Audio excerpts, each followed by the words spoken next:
Hello student, इस video में देखेंगे नई सेशन 2025-26 आपका पाठ 3 8 ग्रेड अभ्यास पुस्तिका मध्य प्रदेश की संगीत विरासत। प्रश्न 1, भारतीय संस्कृति की आत्मा किसे कहा गया है? तो संस्कृति की आत्मा संगीत को। प्रतिदिन शब्द में कौन सा समास है? प्रतिदिन में बोला है तो इसमें है आपका अव्ययीभाव समास। भारत रत्न लता मंगेशकर को स्वर कोकिला कहा जाता है क्योंकि वे, आपका 4 ऑप्शन दिया है, राइट आंसर बी ऑप्शन, सुरीली गायिका थी। ठीक है, आगे ध्रुपद गायन के प्रणेता कौन थे? राइट आंसर ए वाला है, राजा मानसिंह तोमर। मालवी गीतों को राग दरबारी ढंग से गाने वाले गायक कौन कौन है? राइट आंसर है बी, श्रीराम कोमकली। श्रीराम कोमकली। 6, यहाँ पर भरना है तानसेन ने दीपक राग की साधना की और दीपक जल उठे। अब तत्परस्मय का संधि रूप है तन्मय। कुमार गंधर्व संगीत समारोह का आयोजन तो यहाँ पर होगा देवास शहर में होता है। नेक्स्ट, संगीत संगीत को सीमा में नहीं बांधा जा सकता। अब आत्मिक शब्द में एक प्रत्यय है। देखिए, समाधि स्थल और राग रागिनी शब्दों का समास विग्रह।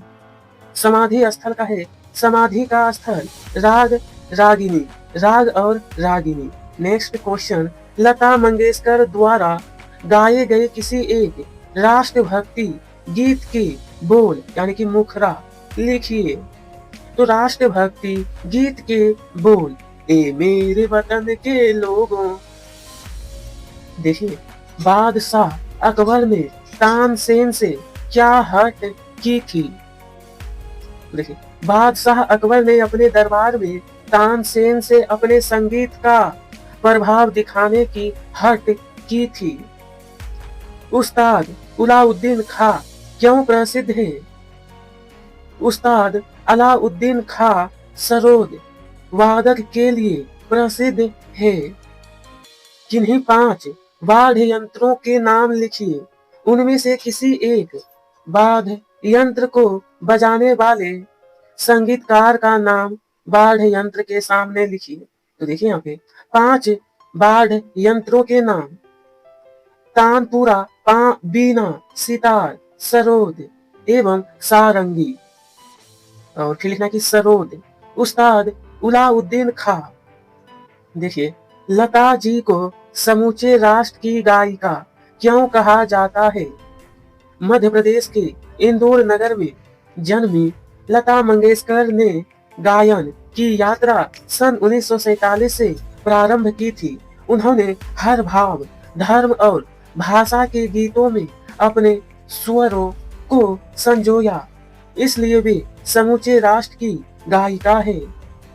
अब अपने क्षेत्र के किसी एक लोकगीत की 4 पंक्तियां लिखिए और यह भी बताइए कि इसे कब गाया जाता है।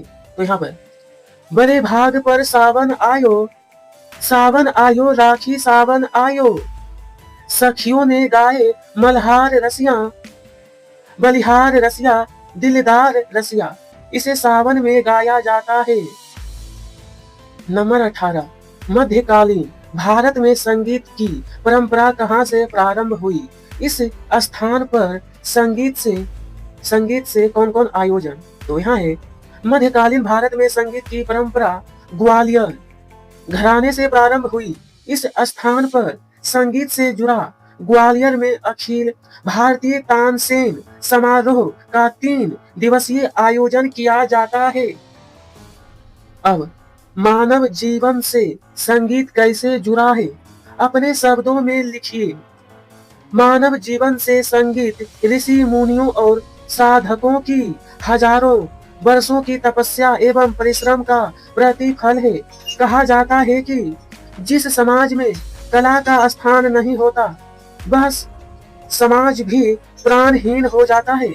आराधना, साधना और प्रार्थना ने संगीत को संजीवनी बनाया। मानव जीवन में संगीत का महत्वपूर्ण योगदान है।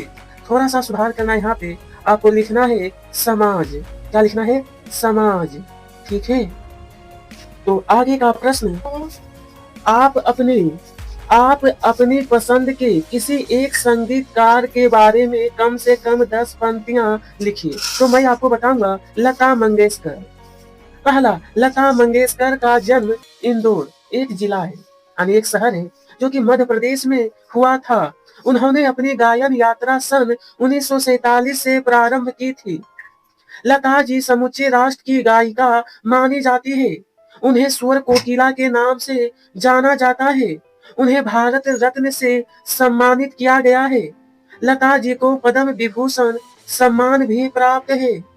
लता जी के गले में सरस्वती स्वयं विराजमान है। लता जी ने हर भाव, धर्म और भाषा के गीतों में अपने स्वरों को संजोया। इसी के साथ यह भी पाठ समाप्त हुआ। कमेंट कर कर बताइएगा अगला कौन सा चैप्टर आपको चाहिए। आप सभी को तहे दिल से धन्यवाद।